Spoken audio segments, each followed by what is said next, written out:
Hi, everyone, and welcome to House of Lou. I'm your host, Veronica Theodoro. This episode of House of Lou is sponsored by Shoto Building Group, custom building since 1982. Today with me on the show is Julius Hunter. Many of you remember him as one of St. Louis's most respected news journalists and TV anchors.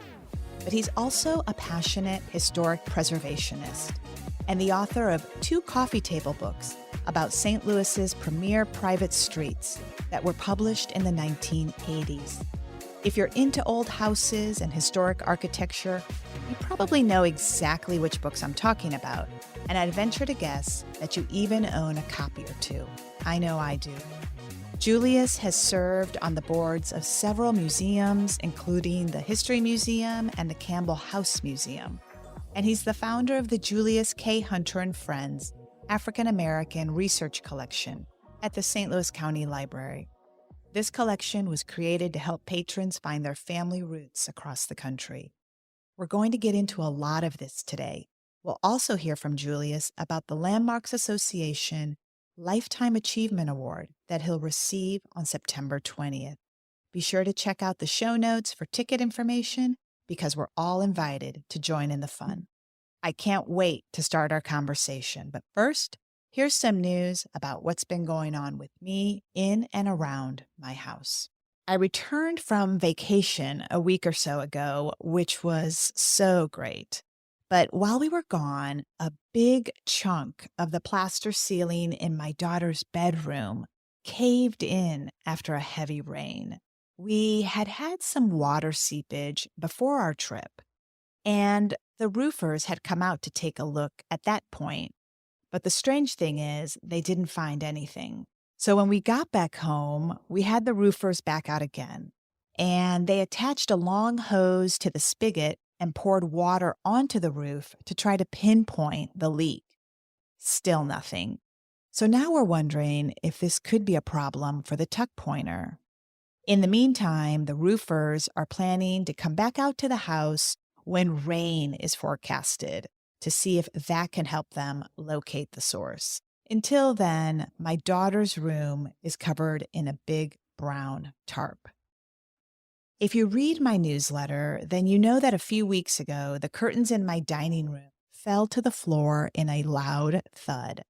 All I can say is, fortunately, nobody was in the room at the time because that's one heavy curtain rod. Plaster pros were at the house yesterday. It sounds like it's a fairly simple fix, which is great. But of course, they're scheduled about 4 months out. I know he said he'd try to work me in, but such is life in an old house. As you'll hear in my conversation today with Julius, the good definitely outweighs the bad when it comes to old house ownership, even if my anecdotes today don't make it appear as such. We'll be right back. Shoto Building Group specializes in highly custom construction projects and collaborates with St. Louis's best independent architects and designers to build projects that are truly one of a kind. Their team of artists and tradespeople deliver tailored solutions with exceptional craftsmanship and attention to detail. Whether it's a new build, addition, renovation, historic preservation and restoration, or commercial project, consider Shoto Building Group for all of your building needs. You dream it, they build it. Visit their website at cbg-stl.com.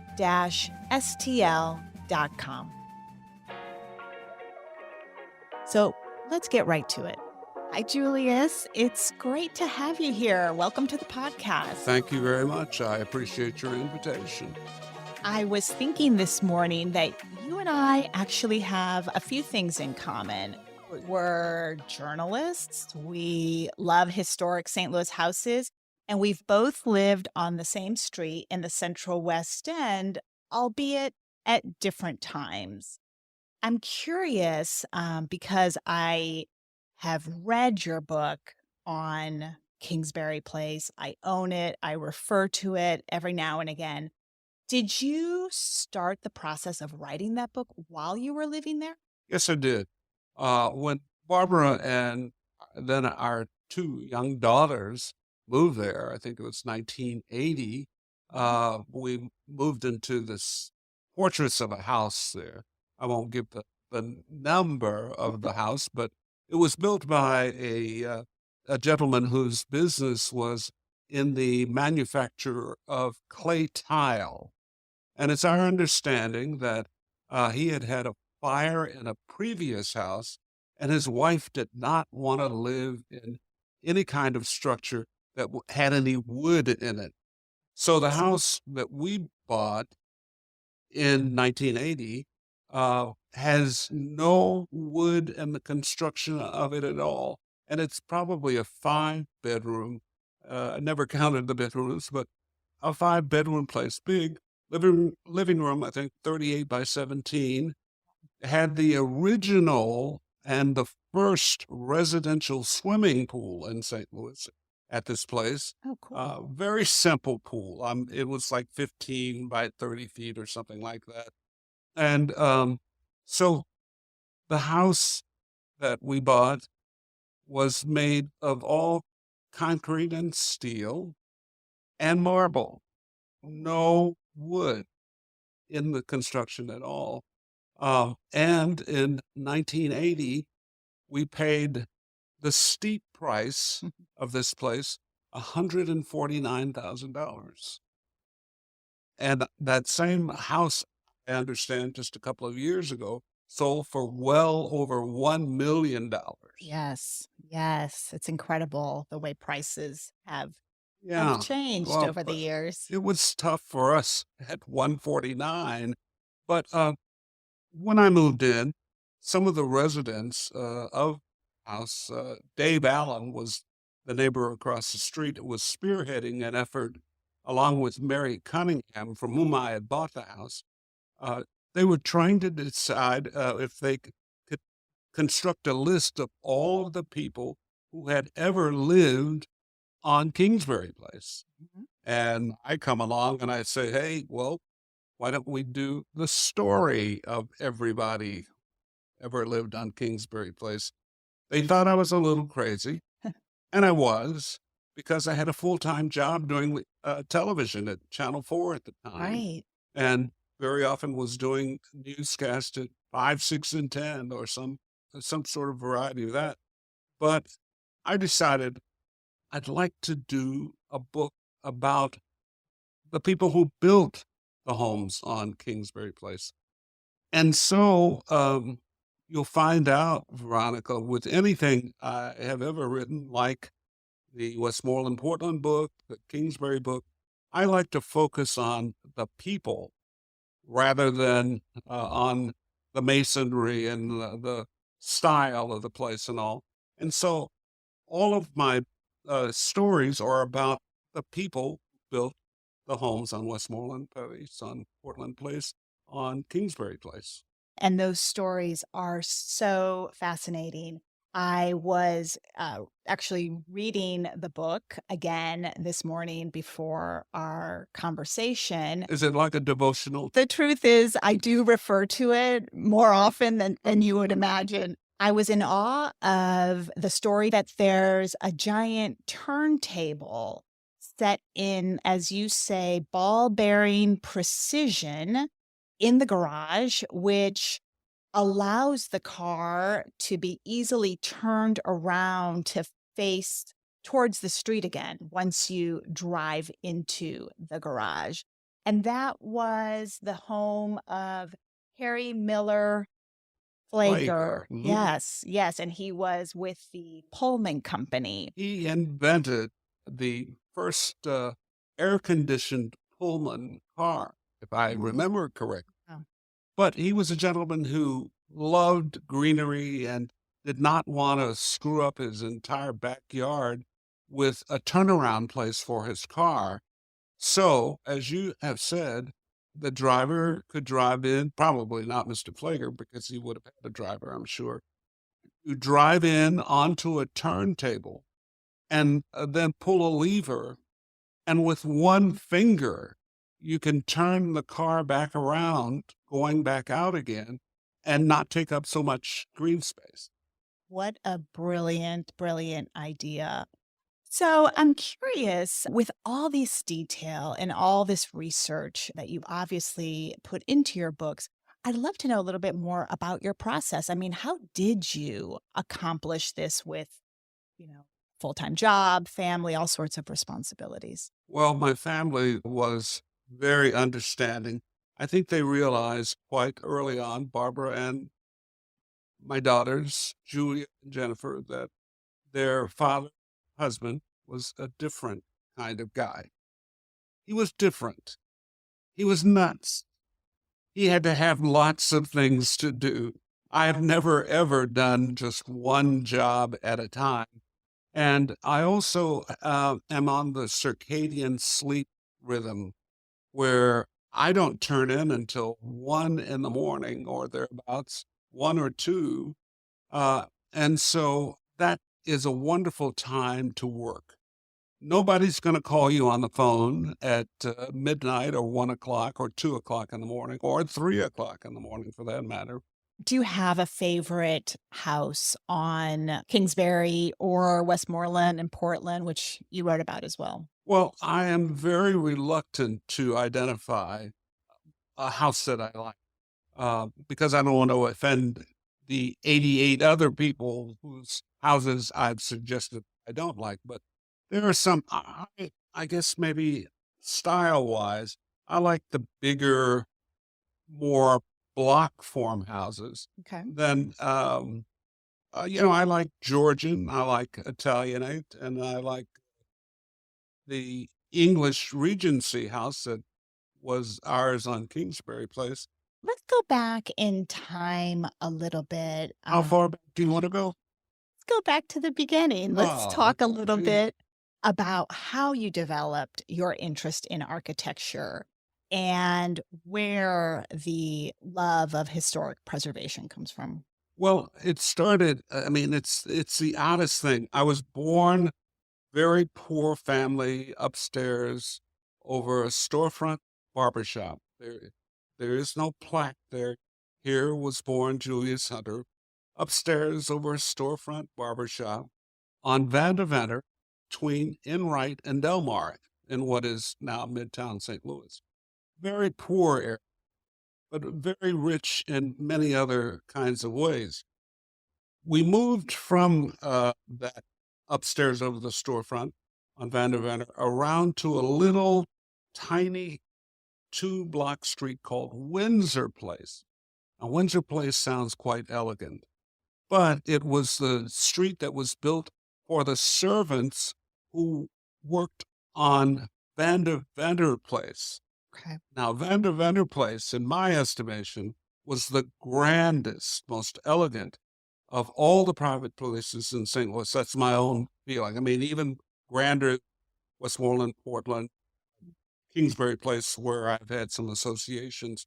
But the Vanderventer Place was just like for a kid, just amazing. It was a fairy tale, and it was Disneyland in gorgeous houses for us.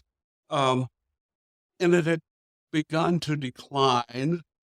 And by the time I was in the 6th grade at Cole Elementary School, which is right down the street from where Vanderventer Place was, and we were the next street over for the servants who had all by that time left.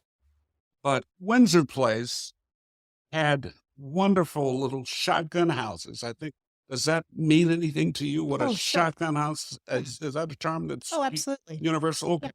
It was just boom. It was a house that we used to jokingly say when we were older kids that we were not able to paint the walls of our house because the walls would stick together otherwise. So, and we would joke saying the roaches had to walk in single file, but Oh, I don't want to tell anybody. We used to say that. I mean, we were kids after all. Um, but on Windsor Place, the servants' street, nobody would believe there were so many elements of that street built in that made it a wonderful space for kids. For example, in front of every house on Windsor Place, there was a carriage block. for people to alight from their carriages, still in place in front of our tiny little houses. Every house had a hitching post in front of it. Usually it would look like a tree branch that had all the limbs cut off in metal Oh, cool. in front. And so we could think of the games that kids could play on carriage blocks. The problem was that the covenant that they had required every resident of Vandeventer Place had to approve any kind of improvements or any changes that were Oh, made. wow. And that turned out to be Yeah. something bad because you cannot get unanimous decision. You can't get Right. unanimous decision on anything today Right. about anything. Let's take a vote in this room right now on where we can have lunch. I want to have. Where do you want to go? Where do you want to go? It's Right. that kind of thing. So, and with many of the residents of grand old Vandeventer Place spending a lot of time in Europe, spending a lot of time in their summer places, spending a lot of time away. They couldn't be there for the votes. And so something bad happened to Vandeventer Place.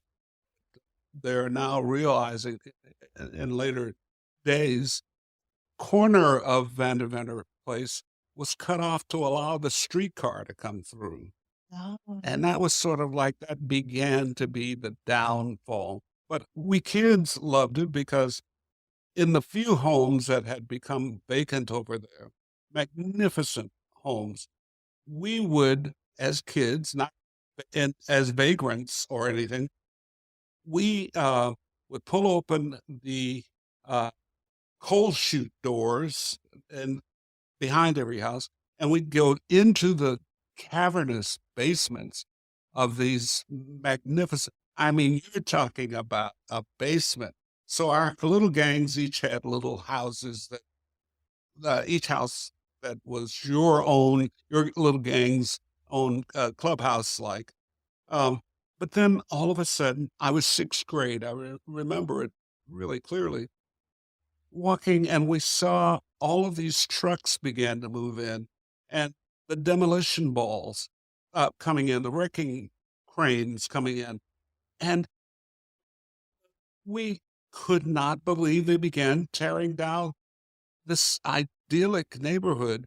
So here is Vandeventer Place disappearing in front of our very eyes, the very direction that I had to walk back and forth to school every day. And I think that's when I got my first interest in preservation. I certainly didn't know what to call it. Right. But it made an impact on It you. made an impact on how can you tear down something this magnificent. And when you look at an older building, I'm curious to know, what is it that you're looking at? What stands out to you? What are some of those elements that really appeal to you? Well, the bricks are something that I think St. Louis has to be most proud Yes. of any of its elements. The brickwork here is just magnificent. And it all started, I think, if I can remember my history, I don't know whether I can or not, but in 1849, there was this devastating fire that started on a riverboat, and it destroyed about a third of the city as the fire spread. Then the city put out a decree that there could not be any more wood frame houses built. And so St. Louis found the answer to it, and that is through bricks. And bricks were made by hand, and you can see in some of the older parts of the city, still you can see handmade Yes. bricks. You see all sorts of great gradations of colors. What do you like about brickwork? I'm getting ready to switch the I interview here know. now. See, I'm taking the interview over. See, I was waiting for an opportunity. I got you now. So what do you like? You know what? I love the different color bricks. Mhm. So, my first house was a painted brick, but then when we moved on to Kingsbury Place, we moved into a honey colored brick house. And I just Natural yes, color. yes, Mhm. yeah. And I love the variety, I guess, in bricks that you can find. And of course, the fact that there's a strong material, right? It withstands the test of time. Right. And there were so many people who did not think that machine-made bricks would make it in St. Louis because the handmade varieties were the ones that were treasured. But even in the most modest of homes, you could find handmade brick. And at one point, right after the Civil War, contractors could buy bricks that were handmade Mhm. for $6.75 would buy 1,000 bricks Oh, wow. right after the Civil War.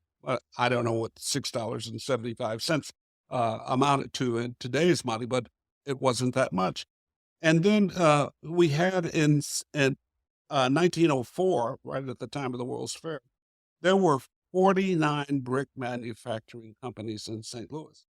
By 1907, there were 46, down by 3.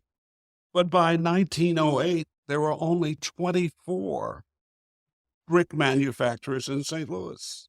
And do we know why the decline? Well, it was because the supply was getting used up, Oh, okay. particularly at the sites of the clay deposits. For example, I'll bet you might not have known that one brick manufacturing company was at Shoto and Mississippi, the hydraulic press, and by 1868, they were turning out 5 million bricks a year. The following year, that would be 1870, they were turning out 7 million bricks a year. Uh, One of the biggest of the hydraulic brick manufacturing presses was at Kings Highway and Manchester. But I love the fact that gave stability to a great part of the city, not only the more modest areas, but also the more glorified housing in St. How do you think we can get people to appreciate older construction nowadays? That's a question you don't want to ask me because I want to say my usual commercial sort of line about I would like to look up, damn it, every now and again from their phones. I see everybody everywhere looking down. Yeah. They never look up. And I think when the rapture comes, I'm going to be the only one that's looking up in the entire world. I was in a waiting room the other day. There were about 12 people in there, 14 people. Everybody Yeah. was glued looking down. If people would look up every now and again, and particularly young people, I don't think people are looking up anymore. Mm. And if you look at the tops of buildings in Yes. St. Louis, the capstones of you are going to see some magnificent things. I mean, if you sit in a restaurant, let's say in South St. Louis or in the Central West End or in the Grove or any of those places, there's some magnificent crownings of buildings that people just aren't seeing or they don't pay any attention to. So I would like to do away with all cell phones. That's my solution. Well, it is true that if you or we take the time to notice the built environment around us, we might think twice, right, about what we do with that building when it seems like it's a little inconvenient, Right, perhaps, or too high maintenance. right. In the fall, on September 20th, the Landmarks Association, which for our listeners who may not be aware, is one of the most active and successful advocacy organizations for the region's built environment. Here, They are recognizing you with the H. Mead Summers Junior Award. What's your connection to the organization and what does this award mean to you? I'm a newcomer relatively to landmarks. I've been a real fan of landmarks and the work that it has done that I've seen. I didn't belong to the Landmarks Association until fairly recently because of all of the organizations that I belonged to. It was time for Landmarks to get some time. I have had great association with the History Museum, St. Louis Public Library, St. Louis County Library. I was a police commissioner for 4 years. And so there were some things that I don't do anymore that I now had some time to look at a wonderful organization that Landmarks is, that is doing great things. And so I was rather surprised. Asked me if I would accept. Yes, I'll accept. Yes, well, let me think about it. Yeah, I'll do it. The Lifetime Achievement Award does suggest that maybe that kid that saw the stuff being torn down when he was in the 6th grade, still that sort of spirit moving through my system. I think that's great. And I certainly appreciate all that you've done to bring St. Louis architecture and preservation efforts to all of us. Well, I thank know. you. Yeah. I appreciate that. And Thank congratulations you. on your award. And thank you so much for joining us on the House of Lou podcast. Well, thank you very much for having me. It's been a true delight. Thanks so much, Julius. Thank you. And now on to V's Views. I tend to know a lot about where to go and what to do in St. Louis, especially if there's a design angle. But I have to admit that I've never visited Bellefontaine Cemetery. In all honesty, I never understood the allure. But today during our taping, everyone in the room, including our producer Kylie Green, couldn't stop talking about what a beautiful place it is to spend time. It's worth a visit for the architecture alone, they say. So if you're interested in seeing it for yourself, the cemetery offers master guided tours every month. And I've heard the bird watching on the grounds is pretty spectacular too. I don't know about you, but I struggle mightily to keep my orchids happy. And so I'm headed to the Orchid Society of Greater St. Louis auction event at the Missouri Botanical Garden on August 18th from noon to 5, where plenty of experts will be on hand to offer their advice. And lastly, don't forget that submissions for the Architect and Designer Awards competition are now open until October 15th. If you submit your projects before October 1st, you'll receive 20% off the cost of each entry. I can't wait to see what you submit this year. As always, you can find links to these events and more in our show notes. Thanks for listening to the House of Lou podcast. Our episodes drop on the first Wednesday of every month. Be sure to follow us and share the episodes with your friends. Be in touch. Subscribe to our design and home newsletter at stlmag.com/newsletters and follow along on Instagram at St. Louis Mag. You can follow me at VT Lookbook. If you loved what you heard, show us some love by rating and reviewing us on Apple Podcasts, Spotify, and wherever you choose to listen. We'll see you next time. And just remember, there's so much to see in St. Louis if you know where to look.